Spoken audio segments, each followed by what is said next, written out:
Assalamualaikum warahmatullahi wabarakatuh. Sekarang kita belajar tentang pengaruh pemikiran dan peristiwa penting di Eropa bagi masyarakat Indonesia. Kemarin kita sudah belajar tentang Renaissance, Aufklärung, merkantilisme, reformasi gereja dan juga revolusi industri. Nah, apa sih pengaruh dari 5 peristiwa tersebut terhadap Indonesia?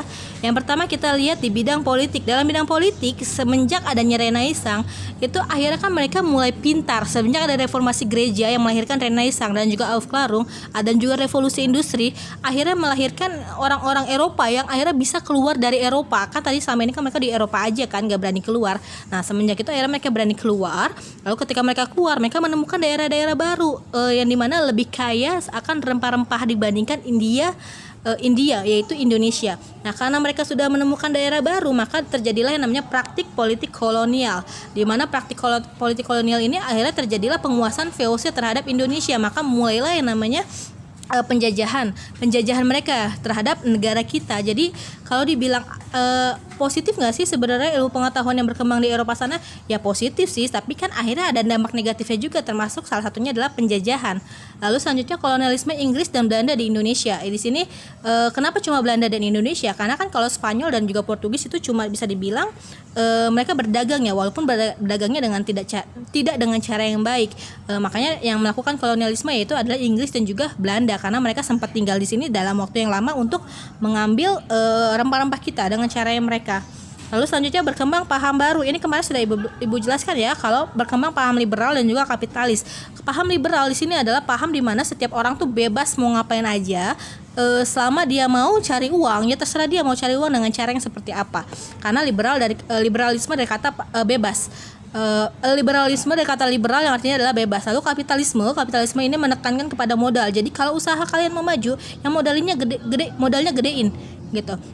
Oke, akhirnya apa? Akhirnya kan otomatis orang yang tadinya cuma punya sawah kan nggak akan bisa berkembang. Karena apa? Dia tetap terus butuh modal. Akhirnya gimana caranya? Ya dia jual tanahnya untuk mengembangkan tanah lagi yang lainnya. Oke, jadi makanya sistem paham seperti ini adalah sistem paham di mana akan menciptakan orang yang kaya akan semakin kaya, yang miskin akan semakin miskin. Karena apa? Tidak ada tempat buat dia untuk berkembang. Oke, itu dari bidang politik. Selanjutnya dari bidang sosial. Dari bidang sosial itu yang pertama dari pendidikan. Ini harus kalian ketahui ya, semenjak adanya sistem tanam paksa, lalu tanam paksa berhenti, kita sudah mulai mengenal yang namanya pendidikan di sana. Tapi tetap saja pendidikan ini hanya ditujukan kepada kaum bangsawan. Jadi bukan kepada semua orang Indonesia. Jadi yang bisa belajar ya tetap aja cuma kelas-kelas tertentu aja. Ditandai dengan adanya pembukaan sekolah dasar yang terdiri dari SD School, yaitu sekolah kelas 1, dan Tweede School. Tweede School adalah sekolah angka 2. Jadi maksudnya sekolah angka 1 sama angka 2 itu, sekolah angka 1 tuh kayak SD-nya, angka 2-nya tuh kayak SMP-nya gitu. Lalu selanjutnya pembukaan sekolah lanjutan terdiri dari MULO dan juga AMS. Nah, MULO ini akhirnya menjadi SMP dan juga AMS ini menjadi SMA. Lalu selanjutnya pembukaan sekolah tinggi yang terdiri dari Open Leiding School for Inlandse Austria dan juga School tot Opleiding van Inlander Assen atau Stovia, dan juga Netherlands Indisch Assen School atau NIAS. Ini yang dari sekolah tinggi yang paling terkenal ini adalah Stovia. Karena apa? Stovia ini nanti akan kita pelajari yang akan membentuk yang namanya gerakan Budi Utomo. Oke, jadi ini ada tingkat dasar, ada tingkat menengah atau lanjutan, dan juga ada tingkat perguruan tinggi atau sekolah tinggi. Oke, lalu selanjutnya penyebaran agama Nasrani. Kenapa penyebaran agama Nasrani? Karena yang kita ketahui orang-orang Belanda adalah orang-orang Nasrani. Kebanyakan adalah orang Nasrani, otomatis mereka menginginkan untuk menyebarkan agama mereka. Karena seperti yang Ibu bilang di awal, salah satu tujuan mereka melakukan penjajahan samudra adalah gospel. Jadi ada gold, glory, gospel. Yang gospel itu adalah penyebaran agama. Nah, penyebaran agama Katolik yang di Maluku itu dilakukan oleh pendeta namanya Saint Francisco Xaverius.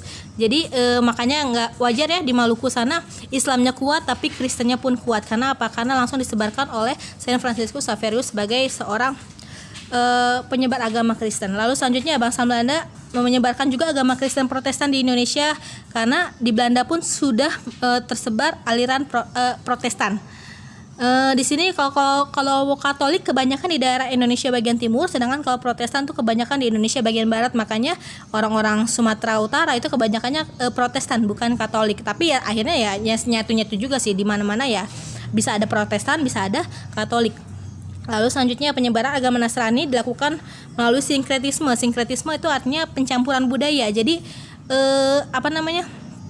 kan kebiasaan orang-orang Hindu kan dulu, orang-orang Jawa kan dulu kan banyak Hindunya kan. Nah Hindu kan nyembah oke lah, intinya sinkretisme itu adalah menyatukan dua kepercayaan. Jadi dicampurkan, tapi tetap di sini dalam agama Nasrani tetap Tuhannya satu gitu.